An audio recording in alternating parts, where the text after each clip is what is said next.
નમસ્કાર, હું આદર્શ છું. વેલકમ ટુ આદર્શ education society.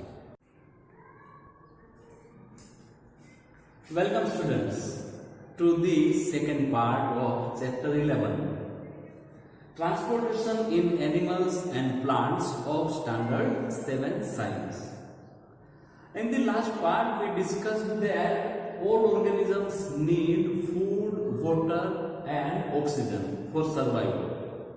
Now food for what? To get the final product, that is glucose. Okay, and glucose for what? So that when glucose breakdowns in the presence of oxygen, the cell will get the energy to go for to do some works of body, isn't it? Okay, then after we discussed about blood. Blood is the fluid which flows in blood vessels. That what we discussed. We discussed about that figure available in the textbook. Then after we discussed about the functions of blood. That what we started. It was the first paragraph in which it transports substances like digested food from the small intestine. That what we discussed to the other parts of the body. From the small intestine to the other parts of the body. It also transports water for removal from the body. It also transports waste for removal from the body. That what we discussed in the last part. Let's go further. For that, first of all, you should keep open your textbook and be on the page number 121 in your textbook. Let's go further. How does the blood carry various substances? How does the blood carries various substances? Blood is composed of a fluid called plasma in which different types of cells are suspended. Have you ever seen that when you are ill, if there is a cold, then doctor used to prescribe a suspension, a syrup for you. Have you ever seen that? It is something like many things is suspending in it. That is suspension, syrup, isn't it? Same way, blood is also that much thick, and that is why blood is composed of fluid called plasma, which different types of cells are suspended. In which different type of cells are suspended. So that we can say blood is composed of a fluid, and that fluid is called plasma. Now what is there in the plasma? Different types of cells are suspended in it. Remember well. Okay, come to the next. Before that, see, pearl is there. Why is the color of blood red?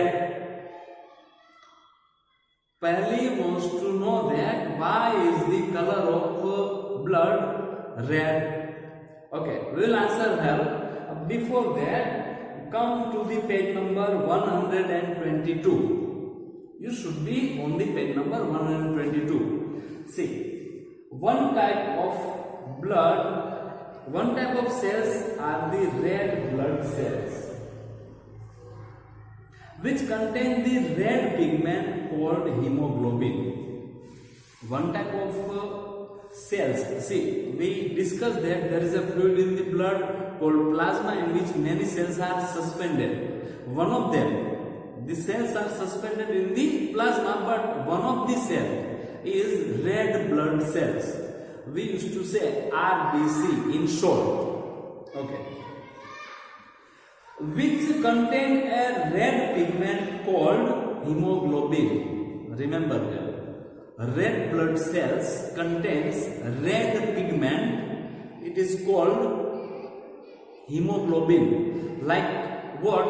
See, the leaves of the that plants contains green pigment, and what is its name?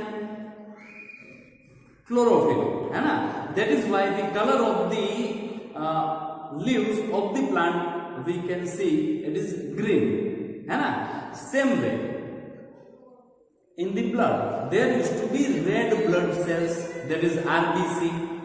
It contains red pigment. The color of the pigment is red, and the name of the pigment is hemoglobin. Okay, so hemoglobin binds with oxygen and transports it to all the parts of the body and ultimately to all the cells.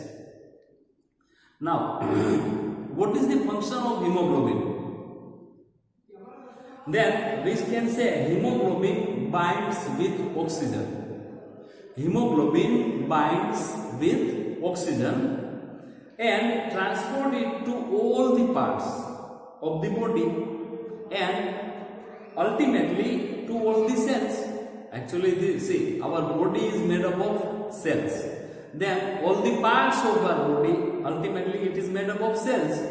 So ultimately the oxygen must reach to the cells. Then and then the cell will be able to respire. Isn't it? Why? Because for respiration oxygen is needed to, and what is respiration? To break down of glucose, oxygen is needed. है ना? Okay. It will be difficult to provide oxygen efficiently to all the cells of the body without hemoglobin. Remember well. It will be difficult to provide oxygen efficiently to all the cells of the body without hemoglobin. Naturally, if hemoglobin is not there, then the oxygen will not be able to bind with any other cell of the blood. Oxygen can be bind with only with hemoglobin, which is available in the RBC, red blood cells only. So if hemoglobin is not there, then oxygen will not get bind with anything. Then it is not possible to supply oxygen to the different cells, isn't it? The presence of hemoglobin makes blood appear red. The presence of hemoglobin made the cells, RBCs, appear red in color. And that is why ultimately the color of our blood is also red because of hemoglobin. Okay, so we learned that one type of cells are the red blood cells which contain pigment called hemoglobin. The blood also has, okay, now we will go for discussion, that is red blood cells. Okay, the blood also has white blood cells, that is WBC. See, red blood cells RBC. Then white blood cells WBC. So the blood also has white blood cells, that is WBC, which fight against germs that may enter our body. So what is the function of WBC? WBC, which fight against germs that may enter our body. WBC fight against germs that may enter our body.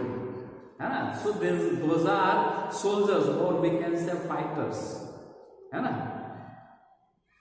Then Bujo fell down while playing a game. His knee got injured.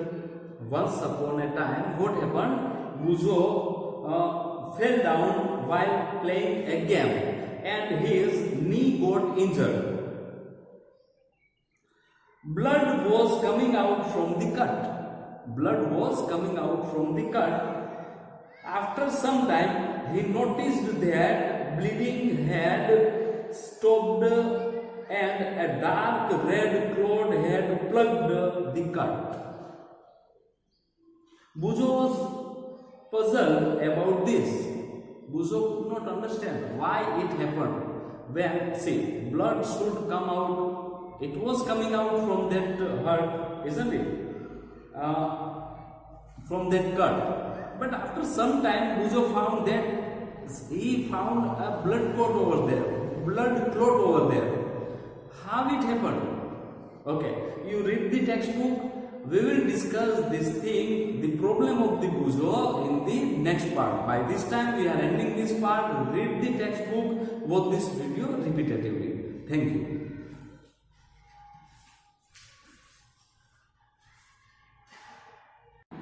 Thank you for joining us.